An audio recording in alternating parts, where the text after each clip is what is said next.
नमस्कार, सार्वमंथन न्यूज महाराष्ट्रमध्ये आपलं स्वागत. पाहुयात आजची सविस्तर बातमी. अहिल्यानगर जिल्ह्यातील राहुरी तालुक्यातील तांभेरे येथील तरुणाचे अपहरण करून त्याच्याकडून तब्बल 10 लाखांची खंडणी मागणाऱ्या टोळीचा पर्दाफाश करण्यात स्थानिक गुन्हे शाखेला मोठे यश मिळाले आहे. पुण्यातील कोथरूड परिसरातून 4 आरोपींना जेरबंद करण्यात आले असून 2 आरोपी फरार आहेत. 13 ऑक्टोबर 2025 रोजी फिर्यादी बापूसाहेब गागरे वय वर्ष 39 हे ड्रायव्हरला घेण्यासाठी वाकडी येथे जात असताना निळवंडे कॅनॉल जवळ पांढऱ्या 4 चाकीतील 6 जणांनी त्यांचा पाठलाग करून हत्याराचा धाक दाखवला. फिर्यादीचे अपहरण करून त्यांना निर्जन गोडाऊनमध्ये ठेवण्यात आले. मारहाण करत 10 लाखांची खंडणी मागितली होती. पैसे देतो असे सांगितल्यावर डोळ्यावर पट्टी बांधून त्यांना शनी शिंगणापूर फाट्यावर सोडले. यानंतरही आरोपी सतत फोन करून कुटुंबाला ठार मारू अशी धमकी देत होते.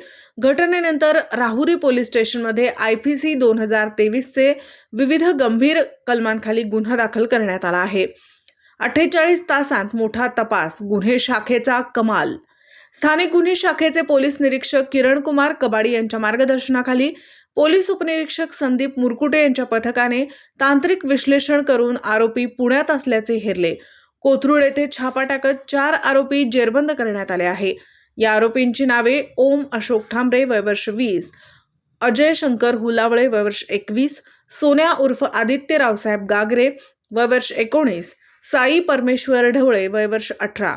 अजय हुलावळे याने चौकशीत 2 फरार आरोपींची नावे उघड केली असून त्यांचे नाव रामेश्वर उर्फ राया, रोहित रुईकर, भेंडा ते दोघेही फरार आहेत.